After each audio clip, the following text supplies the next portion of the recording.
Olá pessoal, nosso episódio de hoje do Mente Aberta vai falar um pouquinho sobre a tecnologia e a saúde mental e o quanto isso está afetando a gente atualmente. Para falar sobre isso, eu trouxe a nossa nova psicóloga, a Monique Zuane Belmonte, que está ajudando a gente lá na Clínica Fênix, fazendo grupos maravilhosos com idosos. Monique, se apresenta para a gente um pouquinho. Eu tenho 32 anos, sou Monique, sou psicóloga, também sou publicitária. E a minha abordagem é a fenomenológica e hermenêutica, também conhecida como Daseins-Análise. E além de ser um trava-língua, ela já gera aí uma curiosidade nas pessoas. Não, eu realmente acho que eu nunca ouvi falar. Aliás, eu já ouvi falar, mas eu nunca estudei profundamente. Ela fala um pouquinho sobre se constitui no ser com os outros. Então não existe pessoa isolada, na verdade. A gente sempre vai estar em ligação, em relação com o outro de alguma forma. E nessa abordagem a gente compreende o sentido das nossas ações. A gente entende que a gente tem a nossa liberdade existencial, mas que somos seres lançados no mundo com muitas possibilidades de acontecimento, de construção da nossa história e de escolhas. Mas é aí que entra. Quando a gente faz escolhas, essas escolhas geram consequências, independente delas serem boas ou não tão boas assim. E o que a gente precisa fazer é aprender a não jogar a responsabilidade no outro e assumir essa responsabilidade das nossas consequências, já que foram as nossas escolhas. Ai, que legal, né? Porque as escolhas da gente falam muito sobre quem nós somos, na verdade. Exatamente. Né? E tem muita gente, quando a gente trabalha com saúde mental, você deve ver isso com os pacientes, que tem dificuldade de assumir as consequências de suas escolhas. E até terapêutico, né? Até, por exemplo, quando a gente fala dos 12 passos, por exemplo, tem até um dos passos que é você ir até as pessoas que você fez mal e assumir, pedir desculpa e tal. E o quanto isso é terapêutico pra gente também, né? Sim, a ideia é exatamente essa. Na terapia eu vou ajudando a pessoa a administrar, a manejar aqueles sentimentos, aqueles conflitos, aquelas questões de uma forma geral que vão aparecendo diante dessas escolhas que são feitas. Poxa, que legal. E que a pessoa não assume ali o B.O. dela. Vou estudar mais a fundo e vou colocar algumas pessoas pra fazerem terapia com você aí, que eu acabei de lembrar. Então, pessoal, o tema de hoje é sobre tecnologia. Eu achei muito importante a gente finalizar o nosso ano falando sobre isso, porque tá cada vez mais rápido. Acho que a gente não teve, não existiu-se um estudo feito para poder fazer lançamentos tecnológicos inovadores, como a inteligência artificial, como as mídias sociais, como, enfim, a tecnologia como um todo, que está cada vez mais em evolução. E a gente não sabe quais são os efeitos que isso pode causar a longo prazo. A gente está estudando os efeitos negativos quando eles acontecem, né? Nós que somos psicólogos, a gente vê que atualmente tem tido artigos novos sobre como o Instagram e os likes estão influenciando negativamente, como a depressão e a autoimagem estão sendo influenciadas, né, pela mídia social. Fala um pouquinho o que você tem visto atualmente sobre essa relação, de forma geral. Existe uma relação para você entre adoecimento mental e essas evoluções da tecnologia? O que você pensa, Monique? Existe de uma certa forma, porque principalmente com os adolescentes, os pré-adolescentes e os adolescentes que fazem o abuso excessivo das redes sociais, das telas de uma forma geral, até com os próprios jogos e tudo mais, eles vivem aquele mundo paralelo. Inclusive, quando você não tem uma rede social ou você não faz o uso da tela, você não é nem pertencente àquele mundo. Você é excluído. O próprio Heidegger, que é o filósofo que a gente estuda na Daseins-Análise, ele fala que quando a gente nasce, nós somos seres lançados numa história em andamento. Então, nós somos este e deste tempo. Então, a gente é lançado ali e a gente vai seguindo o fluxo daquela história que já está rolando, né? A gente vai seguindo o fluxo daquele tempo. E, atualmente, isso é bem parecido. Porque se você não segue esse fluxo de não ter acesso às redes, como tem algumas pessoas que dizem assim, não tem o Instagram. Ah, tem alguma coisa errada. Fulano não tem Instagram, aí tem. Então, a gente já fica achando estranho. A pessoa excluído, na verdade. Excluído, né? Totalmente. E para quem faz o uso excessivo dessas redes, de jogos, de telas de forma geral, a pessoa acaba se comparando muito. As interações sociais, elas começam a ficar mais difíceis, chegando até nem ter mais. Aí vem sedentarismo, problemas de visão, de audição, vem tanta coisa junto com isso aí. Você acredita que atualmente os mais afetados, a gente está falando a priori sobre esses sintomas, sobre esses transtornos que podem ser causados, mas a priori, você acredita que são os adolescentes que são os mais afetados? Na sua opinião? Eu acho que hoje em dia, não só os adolescentes, eu vejo muitos idosos também, bem distraídos com as redes de forma geral, também se comparando com aquela vida maravilhosa que eles veem ali, que é considerada a vida perfeita, corpos perfeitos, rostos perfeitos, né? E eu vejo que eles se comparam bastante e ficam bem, apesar de não terem talvez o mesmo manejo e a facilidade que os adolescentes têm, mas eles estão bem na rede. Tem a questão dos jogos de aposta, né? Isso eu acho interessante a gente até abrir um parêntese para conversar, mas sim, tem essa questão dos jogos de aposta, que as pessoas mais velhas também estão começando a se interessar mais e acabam entrando em depressão, né? Perdem dinheiro. É muita coisa que envolve isso. Eu acho interessante falar sobre isso, porque atualmente a gente tem atendido, já, se eu não me engano, já terminando 3 ou 4 pessoas com específico de aposta, né? Como é que fala? Jogo... Poxa, eu esqueci o nome. Enfim, com essa questão do jogo abusivo, né? Sim. De compulsivo, e que acaba, tipo, começa a faz aposta, e aí pega dinheiro emprestado, aí pega dinheiro com agiota, aí pega dinheiro com isso, com aquilo no banco, pega dinheiro, rouba da família e tal, e vai se transformando naquilo que a gente vê comumente na dependência química, né? Vai virando um dependente químico para ter aquela sensação do ganho do jogo, enfim. Como é que você vê isso, né? Assim, como é que a gente pode ajudar uma pessoa nesse sentido, Monique? Eu tive e atendo algumas pessoas que têm pessoas na família muito próxima e que sofrem com isso junto, porque também precisaram emprestar dinheiro e se envolveram de alguma forma. Também tive pacientes que passaram pela mesma situação de estar envolvidos com os jogos e teve essa questão de agiota, tem questão de você se endividar todo e ao mesmo tempo... não é só a pessoa, é a família também. A família que é envolvida de uma forma geral. E adoece, né? Adoece. E muitas vezes você percebe que essas pessoas que fazem esse uso dos jogos e tal, e que entram nessa onda aí, ao mesmo tempo que elas estão com muito dinheiro e cheio de amigo, quando elas caem, que elas estão sem grana... some todo mundo.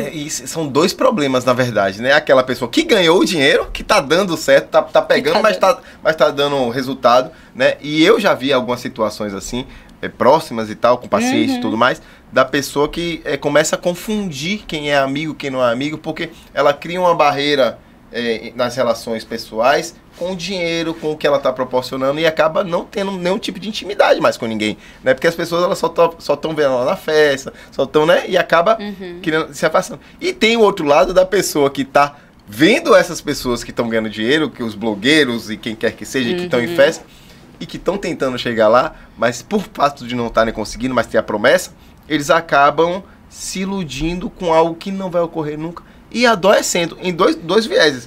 Um na compulsão, porque estão lá sempre, estão na tela também, se distraindo com aquela tela. E o outro pela depressão de não chegar lá. Como é que você vê isso? De não chegar lá justamente também pela frustração, né? Porque geralmente essas pessoas, elas entram no episódio depressivo quando elas perdem tudo. Sim. Porque enquanto elas estão lá ganhando muito dinheiro e usufruindo disso e fazendo festa e tudo mais, super curtindo... pra elas tá tudo massa, tá tudo tranquilo. Mas quando elas perdem esse dinheiro, que elas começam a perder as pessoas ao redor também, que você se dá conta de que sobra às vezes, e às vezes nem isso, né? Mas que sobra às vezes só o pai, a mãe, por exemplo, ou um irmão, que chega a acontecer. Quando você percebe que você tá sem ninguém, é aí que começa. É engraçado como funciona, né? Os pais sempre avisam, olha, amiga é pai e mãe, você tem que estar do lado e tal. Mas eu tenho uma sensação, com o que eu já estudei, com os pacientes que eu tenho visto, Monique, de que esses pontos negativos, essas coisas ruins que acontecem com determinadas pessoas, pacientes e tudo mais, elas trazem mais aprendizado do que se a pessoa estivesse ganhando tudo. Muitas vezes ela perder tudo e entrar numa depressão, às vezes é uma possibilidade de uma vida mais saudável. Eu costumo dizer isso para todos os meus pacientes. O seu transtorno, ele não está contra você. Ele vem como sinal e sintoma de que as coisas já não estavam dentro da realidade. Aquilo que você estava vivendo não era real, né? E está te puxando para dentro de você. Porque qual é o objetivo do transtorno mental? Né? É você parar e olhar o que está acontecendo, fazer uma análise para poder sair daquele sofrimento. Né? E a gente só pode fazer uma análise olhando para dentro. O que você acha disso? Porque às vezes você precisa perder para ganhar outras coisas, né? É justamente a questão das escolhas. Quando você faz uma escolha, você renuncia a outra. Então, o que você quer enxergar? O que você quer? pra você. Eu acho que vai muito disso também, né? E quando você começa numa linha de escolhas erradas, às vezes você, se nada te parar também, né? Você acaba mantendo aquilo pra sempre. E às vezes só para quando é algo muito extremo, né? Quando chega num momento muito extremo. E aí, pessoal, precisa se deixar chegar a algo muito extremo para que você avalie as suas escolhas erradas? Não. Né? Pronto. E é nesse sentido que eu penso. O quanto a tecnologia, né? O quanto a gente está... por exemplo, a gente teve essa questão da reavaliação dos likes no Instagram. Que foi algo que, tipo assim, já tinha muita gente tentando suicídio, cometendo suicídio, porque tava vendo as pessoas perfeitas e tudo mais, tudo lindo, tudo maravilhoso. Aí o Instagram fez um estudo, né, uma reunião, sei lá o que é que seja, e avaliou não colocar, não deixar exposto, né, a quantidade. Né? Existem algumas avaliações que as redes sociais estão fazendo para poder manter minimamente essa questão da comparação, que foi a mais gritante, né, das vidas, um pouco dentro da linha do que é saudável. O que você acha disso, Monique? Você acha que é suficiente? As pessoas... Não. Eu acho que colocar-se um tempo de tela, independente da idade... Dê uma dica pra gente, assim, o que isso você... seria importante. Eu acredito que esse tempo de tela estabilizado, pra gente adulto, pra criança, mais ainda, pra adolescente, isso é importante, até pra gente não perder a produtividade durante o dia a dia, seja na escola, na faculdade, no trabalho, na rotina da gente, de uma forma geral. Ai, a gente acaba se distraindo mesmo. Sim, a gente se distrai, às vezes a gente manda uma mensagem, que às vezes é algo importante pra gente fica na expectativa, poxa... Fulano não respondeu, eu tô precisando dessa resposta logo. Então a gente fica refém daquilo ali. O relógio que está conectado ao celular. O Apple Watch, né? Aqueles que... Ali torna a gente refém. Porque mesmo o celular longe... Ele vem aqui, ó. Pá. Ele vai vibrar e você vai olhar e vai ficar agoniado querendo responder. Angustiado o tempo inteiro. Sim, eu tenho uma coisa que eu costumo conversar com as pessoas que me trazem esse tema, que eu acho algo que precisa ser dito aqui para que a gente pense um pouco, né? A palavra alarme e alerta, elas estimulam você pensar em quê? Em algo que é urgente, né? Atenção, né? Atenção, tipo, tem algo ruim acontecendo, né? Então, a palavra que eles colocam lá no celular são os alarmes. Ah, você quer ligar seus alarmes, seus alertas para poder piscar? Então, ele vibra, ele toca em você, ele chama a sua atenção. Quando a gente é chamado a atenção, a gente produz cortisol no nosso sangue, a gente produz um pouco de ansiedade. Agora, imagine a gente com isso. Eu tô aqui, gente, com o celular dentro do meu bolso aqui agora. Falo para vocês, meu celular... Eu fiz o seguinte, eu tirei todos os alarmes e alertas dele. Ele não toca, ele só vibra, né? Porque, infelizmente, a gente precisa, de vez em quando, atender algumas ligações importantes. Mas eu tirei todos os excessos que eu considero que possam, inconscientemente, porque a gente não sabe o quanto isso afeta inconscientemente. Né? Isso eu tô falando a nível de vocês entenderem que é uma dica que eu tô dando. Porque no dia a dia a gente já tem fatores que nos estressam. Fatores que nos criam ansiedade. Mas que a gente precisa, os controláveis, tentar diminuir. Então, tentar, assim, a pessoa até briga comigo, pessoal. Eu não sei nem o que fazer com isso. Que tipo, você não responde a mensagem na hora que a gente te manda. Ai, que bom que não sou só eu que Que bom, Monique. Você não responde, porque o pessoal não toca pra mim a mensagem. Quando eu finalizo aqui... Imagina se eu estivesse aqui conversando com vocês, eu ia acabar perdendo a atenção. Eu preciso estar plenamente com você nesse momento, né? Eu gosto de estar plenamente nas minhas escolhas, né? Então, eu acredito que é saudável a gente, como você falou, tanto o tempo de tela quanto os aparelhos eletrônicos que nos cercam. Sim, de forma geral. E engraçado, né? Que o celular, ele mesmo dá pra gente as ferramentas pra que a gente pare um pouco de mexer. Que é tirar as notificações, colocar no não perturbe, no modo avião, no do sono, que aí você coloca lá e quando dá um certo horário a tela já começa a baixar, já começa a... Então, o próprio celular dá pra gente as ferramentas e a gente aí negligenciando. Mas olha, eu acredito que ele é um pouco malicioso também, viu, Com certeza. Eu acho que ele dá as ferramentas pra gente, mas assim, ó, eu tava estudando, o celular todo é formado para que você não desligue ele, né? Então, por exemplo, se meu celular descarrega aqui, eu boto ele no carregador para carregar, ele liga, mas eu não quero que ele ligue até ele carregar, vou ligar assim. O botãozinho de desligar não tem mais nos telefones, nos iPhones novos. Não tem mais botão que você aperta, segura e desliga. Não, você tem que entrar geral, aplicativo, não sei o que, desligar, sabe? Então, as funções, elas existem, né? Mas ao mesmo tempo, eu acho que eles acabam ganhando um pouco mais, mantendo as coisas ligadas, assim. Então, eu tenho muito medo.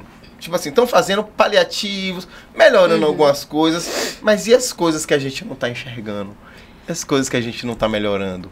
Por isso que é tão difícil se desconectar. Porque é como se o celular, por exemplo, fosse o nosso braço mecânico. Faz parte do nosso dia a dia. Ele tá colado aqui com a gente. Pois é, a gente faz compras pelo celular, paga a conta pelo celular, lê pelo celular, faz atividade física olhando ali o que o personal mandou. Cada vez mais menu do restaurante, a gente tem que botar no QR Code, a gente fica refém, a gente não tem a opção de não ter o celular. E eu acho muito difícil uma pessoa hoje em dia que desligue o celular pra dormir. Cara, muito difícil. Eu não conheço ninguém que desligue o seu celular pra dormir. Não, e eu que, assim, eu sou uma pessoa que me pensa, eu sou uma pessoa, né, terapeutizada e tudo mais.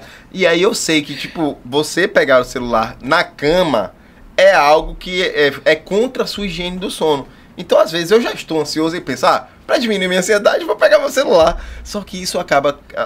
tem até um nome de uma coisa que estão falando, rolling, de eu ficar... Olha, isso aqui é muito a ver comigo. Olha essa piada, olha esse meme, olha essa vídeo. Quando eu vejo, eu passei 1 hora antes de dormir, podendo estar aproveitando meu tempo de sono, que não é... Gente, eu não tenho muito tempo livre, tá? Então, eu podendo aproveitar esse tempo e tô vendo coisas que são interessantes, mas que são entretenimento, assim, sabe? Que não vão me trazer, talvez... É que o pegar o celular antes de dormir, já que a gente falou sobre essa situação de dormir, vou me distrair um pouquinho pra ver se eu pego no sono, ou vou ligar a TV, só que aquela luz azul, a luz artificial, do telefone, do tablet, do notebook, da televisão, que a gente nem imagina que a TV também tem essa luz artificial, essa luz azul, ele reduz a atuação do hormônio do sono. Então, como você vai produzindo com mais dificuldade a melatonina, então você vai ter insônia, você vai ter o sono fragmentado, você vai acordar ali durante a noite. O que você aconselha nesse sentido de meios tecnológicos? Já que você já está falando sobre o conselho, né?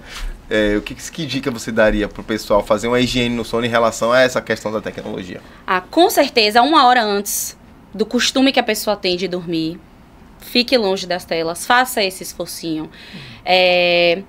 Para algumas pessoas funciona também meditação, movimentos de respiração específicos, diminuir as telas claras, luz amarela do quarto, apagar as luzes mesmo. Inclusive, aí tendo já a tecnologia como aliada, né? Tem alguns aplicativos e tem até na própria Netflix uma minissérie chamada Headspace. Já ouvi falar. E ali tem coisas de respiração, de meditação, de relaxamento e pra dormir.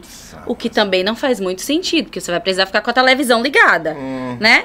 Mas um pouquinho antes, talvez... 1 hora antes, você assistir ali pra você ir acalmando. Trocar o nível do processo. Que às vezes você chega correndo da academia, do trabalho. Pois e acelerado, com a mente acelerada. Às vezes tem gente que só vai malhar, trabalha o dia inteiro.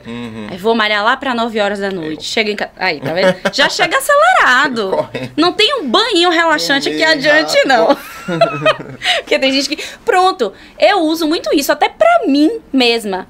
Um banho relaxante, aí eu coloco uma luz azul, né? Eu coloco um incenso, uma velinha aromática, porque aquilo vai me acalmando. Né? Então, cada um vai ter sua particularidade, claro. Mas você criar estratégias de coisas que te acalmem, pra você ir desacelerando, pra quando chegar... Claro que não vai ser do dia pra noite, 1 hora. Hoje eu vou fazer isso, eu vou dormir imediatamente. Não vai, não.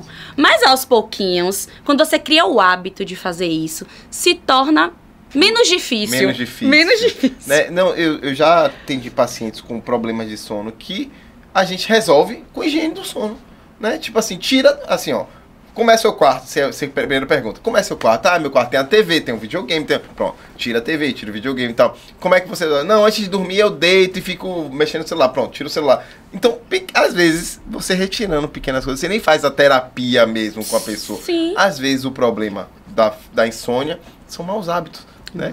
E é interessante vocês que estão aí avaliarem que não é, às vezes não é uma doença que vocês têm, é só hábitos ruins. Só hábitos ruins, exatamente.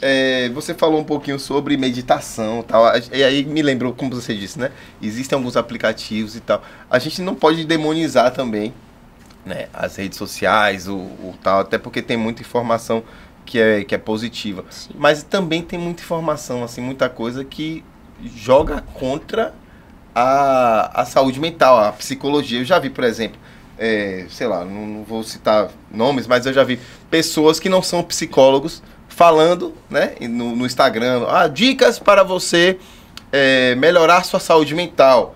E aí quando eu vejo, gente, então faça isso, faça aquilo. Ou então até pessoas, não apenas na profissão de psicologia, até pessoas que não são nutricionistas falando melhores nutrição e tal. Uhum. Pessoas que não são educadores físicos falando, eu treino assim, vamos lá fazer os exercícios dessa forma e tal.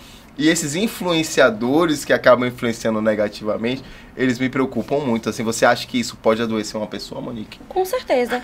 Porque, como dizem, né, que a internet é terra de ninguém. E para as pessoas que se deixam levar por isso aí, você acredita em tudo que você tá vendo. Sim. Se tá na internet é verdade. Se tá na internet é verdade. Fake news jamais existiu. Gente. Então você vai na onda mesmo. Você segue esse fluxo. Então você vê em tudo. Eu tenho uma pessoa na minha família que simplesmente tudo que aparece de link, olha, gente, olha aí, fulano, o que é que aconteceu? Você tá vendo?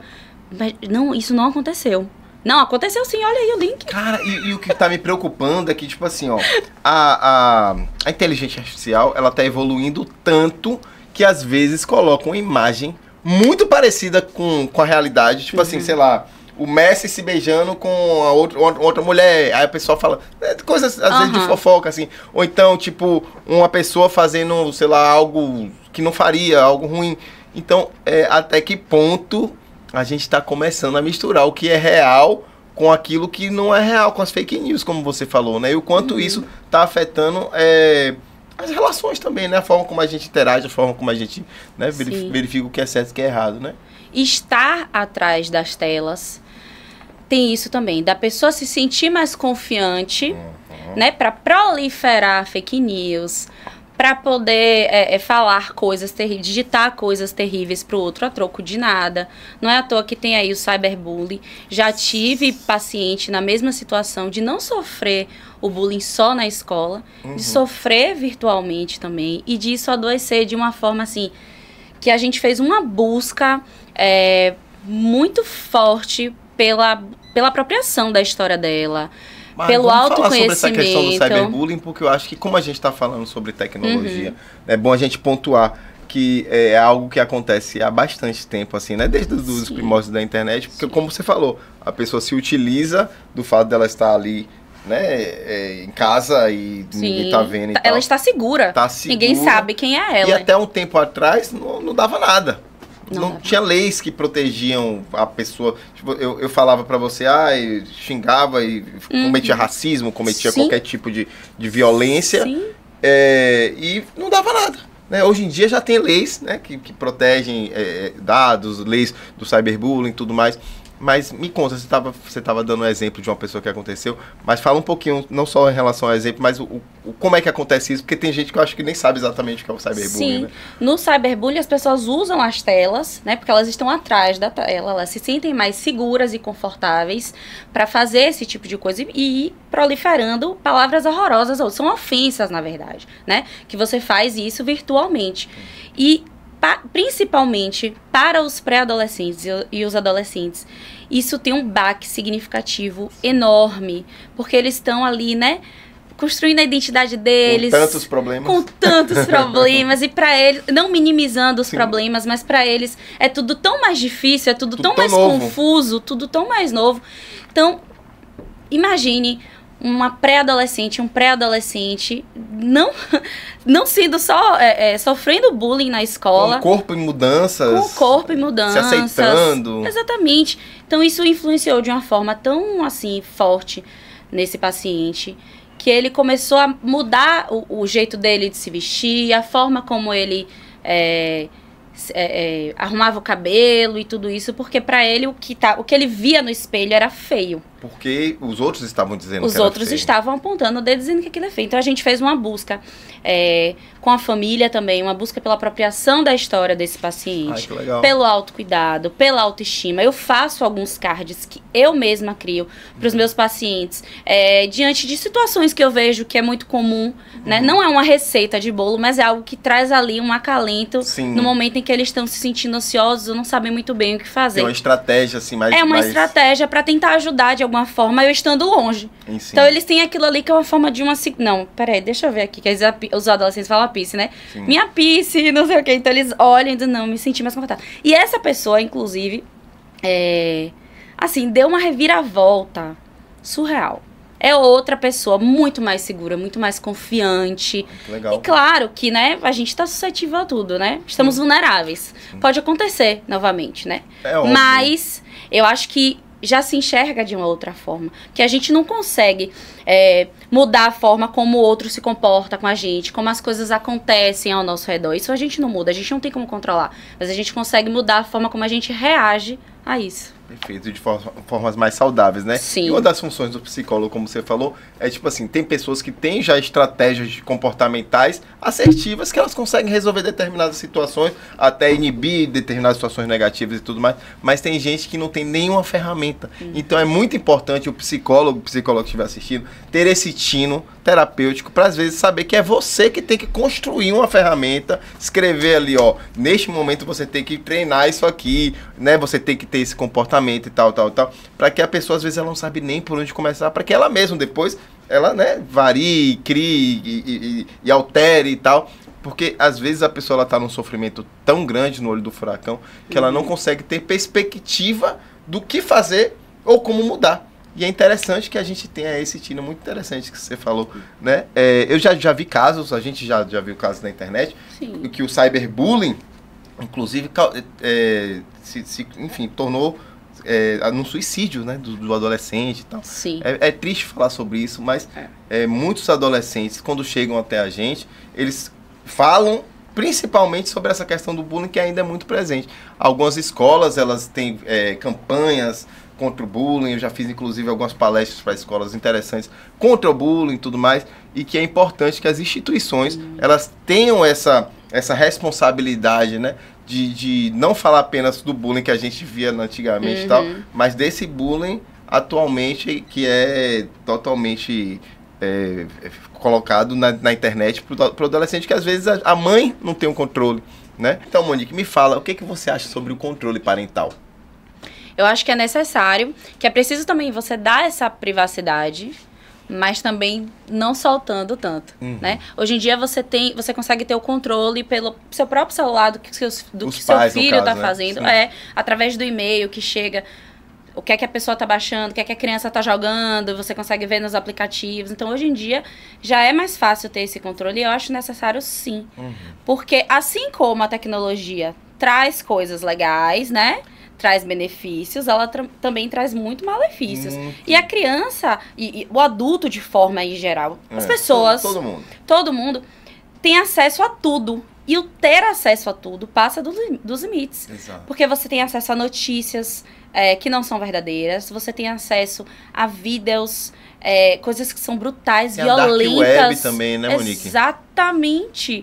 E a gente tem acesso e a gente acaba, algumas pessoas se deixam influenciar, outras pessoas ficam chocadas com aquilo, cada um recebe de uma forma, mas o ter acesso a tudo dificulta pra caramba. E até que ponto uma criança, como a gente tava falando, um adolescente ou uma criança, vai ter esse discernimento, né, porque esse discernimento ele precisa ser aprendido em casa, né, se a gente não sabe o que é que ele está tendo acesso. Né? Eu lembro que teve aquela época sobre a boneca Momo, baleia azul e tal, que as crianças se cortavam, adolescentes e tal, que a gente teve que fazer um monte de palestras nas escolas para poder lidar. Então eu acho que cabe, né, os pais, principalmente porque pode surgir uma nova moda aí que violenta as crianças, né? Pegando o gancho do que você falou dessa questão de palestra e das escolas também orientarem os alunos, eu acho importante também que as escolas façam o mesmo com os pais. Sim, porque muitos pais estão super por fora disso, ou às vezes não querem nem enxergar como já aconteceu. Sim. De não querer enxergar o que é que tá acontecendo. Não tem tempo, não, isso aí vai melhorar. E não melhorar, chegar a ponto de ter pensamentos negativos, a criança ter pensamentos negativos, ter ideações suicidas, chegar a ponto de cometer algo. Sim. Então, eu acho que é importante também, não só para as crianças, essa orientação não só para as crianças, mas para os responsáveis de uma forma geral. E a gente sabe que a depressão infantil existe, né? Tem casos relatados de criança de 3 anos de idade, 4... E que não é falado. Que não é falado sobre isso. Então, criança que tenta suicídio de 6 anos de idade, né? A gente olha, pô, como é que a criança vai ter depressão? Porque, como vocês entendem, né, gente? A depressão é uma doença que pode acometer a qualquer pessoa. E nós, como sociedade, a gente precisa prestar atenção e a gente entende que nem todo mundo tem esse discernimento, né? Mas que precisa se buscar, se você for pai ou mãe ou instituição. Enfim. Eu tava lembrando aqui uma coisa, que no Netflix, por exemplo, tem alguns seriados que são brutais, assim, tal, que eu tava assistindo. E esses dias, minha irmã veio conversar comigo e falou, pô, seu sobrinho assistiu um seriado que eu tava vendo de morte e tal. Quando eu fui ver aquele Round 6, né? Que você acha que também o controle parental deve existir aí? Porque o Round 6 eu avaliei, assim, ó. Eu gostei bastante, inclusive, viu, Netflix? É um seriado legal, divertido e tal, entretenimento muito legal. Só que ele coloca umas variáveis no seriado. Se você prestar bem atenção, se você tiver uma atenção mais fina, assim, você percebe. Tanto em relação às cores, as brincadeiras, a bonequinha, as músicas. Ele faz uma coisa sobre as brincadeiras de infância, que algumas a gente conhece aqui no Brasil, né? E que acaba atingindo um outro público, né? Por mais que seja um seriado, se eu não me engano, é mais 18, né? Quando você vai ver, todas as crianças querem assistir.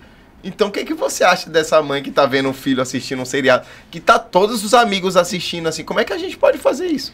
É que não adianta só o banir ali o seriado, porque o seriado é violento e tudo mais. Os jogos também são, e às vezes os pais não estão atentos. Sim. Né? A PlayStation, nada disso.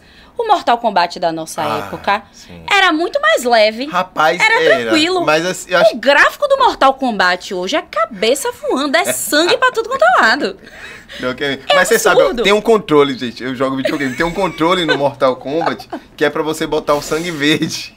Mentira! Pra entender que aquilo não são humanos. Entendeu? Ai, me fala, eu quero. Não, assim, existem os controles parentais, que a resolução do Netflix, por exemplo, foi colocar a senha e ele só tem acesso ao Kids agora e tal, as crianças e tal. Né? E nos jogos atuais também, por isso que eu acho importante o que você está falando, os pais acompanharem, porque a criança não... Às vezes, assim, ó, existem 2 tipos de criança, assim, que eu consigo ver. Aquela criança que está entendendo que aquilo é um ser humano, que está estimulada pelaquilo, a violência dela está sendo estimulada, e aquela criança que entende que aquilo tudo é uma brincadeira, né? Então, até que ponto influencia na índole, né, do jogo e tal. Então, eu acabo entendendo que esse controle isso vai muito da educação também, eu acho, né? Do todo, né? Do todo, da liberdade que você dá dentro de casa, de como você se comporta com o seu filho, de como você se comporta com as pessoas ao seu redor, né? Com a sua esposa, com seu marido, com a sua mãe, com seu pai. Eu acho que tudo isso influencia. O ambiente que você vive, a educação de forma geral, seja dentro de casa ou seja na escola. Perfeito. Vai influenciar de uma forma geral. Me fala sobre, assim, ó, Monique, a gente falou bastante sobre essa parte de tecnologia. E uma coisa que me preocupa muito é que essa velocidade das coisas também, né? Eu, hoje em dia, vou falar pra vocês, hoje em dia eu ouço áudio vezes 2, assim como se fosse vezes 1. Tô começando a assistir seriado vezes 1.25, daqui a pouco eu vou estar por 1.5. Então, discutindo até com um amigo meu que adora filme, que fala assim, cara, mas aí você tira como é? A interpretação dos atores, você começa a perder, porque eu tô falando, blá, blá, blá, você não tá, o seu cérebro não desacelera eles e tal. Você acha que isso também, assim, 2 perguntas na verdade, tanto em relação a essa velocidade como um todo, né, quanto em relação à velocidade das relações que estão acontecendo, de aplicativos com o Tinder, né? Assim, que tudo isso me lembra ansiedade, na verdade, né? Ah, é? Assim, você você busca o Tinder, você quer o relacionamento agora. Você vai no iFood, você quer a comida agora. Você vai no restaurante, você quer ver o menu agora. Então isso, né, me parece um eterno buscar ansioso por uma resposta rápida, né? Eu acho que essa ansiedade aí, relacionada, por exemplo, ao iFood, a Tinder. O Tinder, primeiro, vem muito do você ter que mostrar que você é aquela pessoa perfeita, bonita, corpo maravilhoso, não, mas malhado, você tem que ter também, você tem que ter também. Mas você conhecer alguém. Quanta gente consegue dar uma enganada pelo Tinder e você chega a ver na hora... Pesquisa, é uma coisa depois, completamente diferente. Tem até umas coisas engraçadas assim sobre o Tinder. Você vê a pessoa antes e quando, no dia do encontro. É outra pessoa. A foto do WhatsApp é uma coisa. Quando você vê pessoalmente, não, meu Deus, não é não a mesma pessoa. Então o iFood também tem essa... A mesma coisa que eu falei rapidinho. da questão do estudo. Sim. Da psiquiatra da USP, junto com outros psiquiatras. Ela fez um estudo sobre novos transtornos relacionados à tecnologia. Fala sobre isso. E aí ela mapeou, junto com essa galera de psiquiatra lá na USP, novos transtornos relacionados. Acho que foram 12 ou 13. Dentre eles, tinha um que era exatamente relacionado à mensagem, que é a síndrome do texto fantasma. Que é você mandar uma mensagem pra pessoa e aquilo gerar uma ansiedade, uma angústia, porque se a pessoa não responde naquele momento que você quer, você já começa a se sentir ansioso e ignorado por aquela pessoa. A gente vai parar. A nomofobia, que é o medo, a angústia, o medo mesmo e a angústia de ficar desconectado, de ficar longe do celular, ou de ficar longe, ou ficar sem internet. Isso gera uma angústia, uma ansiedade na pessoa. E o do toque fantasma. Que eu acho que... você fica ouvindo um toque. O relógio também dá um pouco dessa sensação. Porque você tem a sensação de que você tá ouvindo... Tocou, meu celular tocou? Na verdade não tocou nada, tá longe. Seu celular tá em outro lugar. Ou sentir a vibração. Olhar pro relógio. Vou ter que pensar nisso aí. Pera aí, vibrou aqui. Poxa, nem tô de relógio. Como é que eu senti essa vibração? Isso é complicado. E tem vários outros que ela traz. Vocês já sentiram esse tipo de coisa? Eu já senti. Você achar que tá vibrando? Eu já senti o do vibrar também. De achar que, tipo, na bolsa. Tá vibrando. O celular tá na bolsa. Será que vibrou? Sim, e nunca, jamais tinha vibrado. E o quanto isso vai moldando os nossos sintomas, né? As nossas vivências e tudo mais, né, Monique? Eu vi, inclusive, uma pesquisa, acho que foi na Austrália, que tem algumas escolas, né, que estão... Algumas escolas não, que a Austrália está proibindo o uso de celulares para as crianças, assim. Você acha que tem que chegar a esse limite, né? E o que você pensa sobre isso? Eu acho. Algumas escolas aqui no Brasil, inclusive aqui em Salvador, já implementaram isso. Até porque os pais vão ter acesso ao telefone da escola, ligar para a escola. Sim. Então, acho que precisa sim nas escolas, ter no caso, esse limite. Talvez recolher os celulares e entregar na hora do intervalo, ou talvez. Então já deixar em casa, né? Ou nem levar. Acho que às vezes, a depender da situação, não tem nem necessidade. Porque percebe-se que as crianças estão muito distraídas mesmo e acabam não prestando atenção. E tipo, para os adultos é difícil controlar o tempo do celular, imagine para uma criança, né? E tem joguinho, criança que mente, né? Adolescente, criança, que mente o tempo de tela. Sim. Tipo, vou dormir. Tá bom, boa noite, já acorda e vai jogar, ou vai mexer no celular, vai ligar o videogame. Eu acho interessante que, tipo, os jogos, eu tava até discutindo, acho que foi com você que eu falei, sobre o Candy Crush, que ele é todo formulado pra estimular as sensações reais de você estar comendo doce. Então, tipo assim, quando vai explodindo açúcar, suíri, doce e tal, você começa a ficar tão hipnotizado naquela repetição de premiação, de que você tá explodindo e tal, que o cérebro começa a reconhecer aquilo como se você estivesse comendo um chocolate. Então, tipo assim, se para um adulto é difícil parar de jogar o Candy Crush, que ele é todo estudado pela neuropsicologia e tal, para que você fique conectado. Imagina para uma criança. E as cores, né? É glitter, é brilho, é explosão. E essa coisa da premiação, como a gente tá falando, né? A gente citou sobre as apostas, sobre o celular e tudo mais. Muitas vezes eles remetem aos mesmos sintomas da dependência química, né? E a gente precisa ficar atento porque, às vezes, uma pessoa ela já está num processo de adoecimento tão grande que ela não percebe, né? Então, Monique, para suas considerações finais, falando tudo isso, o que você sugere? Vamos dizer que eu descobri, poxa, realmente estou demais na tela, estou usando muita rede social, estou me sentindo mal, me comparando e tal. O que você aconselha para uma pessoa que já está nesse processo de auto-reconhecimento? O que ela deve fazer? Eu acredito que a terapia é uma grande aliada. Em algumas situações, cada um vai ter sua particularidade, né?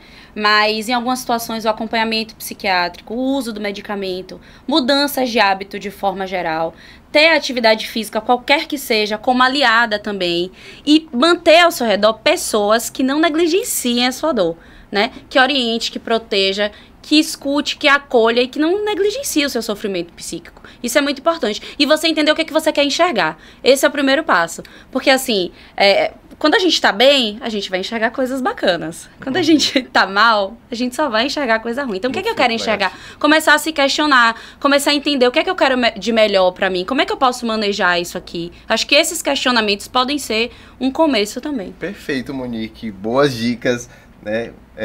Eu acredito que a gente precisa, principalmente para aquela pessoa que começa a ouvir toques assim, poxa, você tá demais no celular, ou então você tá jogando videogame demais, você tá fazendo aposta demais, o que quer que seja, que tem muitas pessoas que às vezes nem se conhecem entre si, mas estão falando a mesma coisa sobre você levar em consideração que aquilo pode ser uma realidade.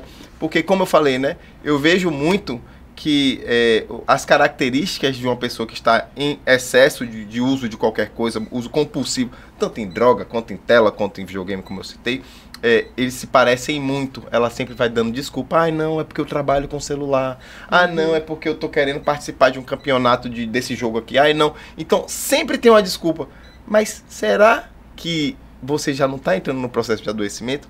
Então, pessoal, fica a minha dica também para vocês. Avalie e faça como o Monique falou, né? Se estiver se sentindo mal, se estiver necessitando, procure um terapeuta e utilize essas dicas que a gente está fazendo aqui para vocês, tá?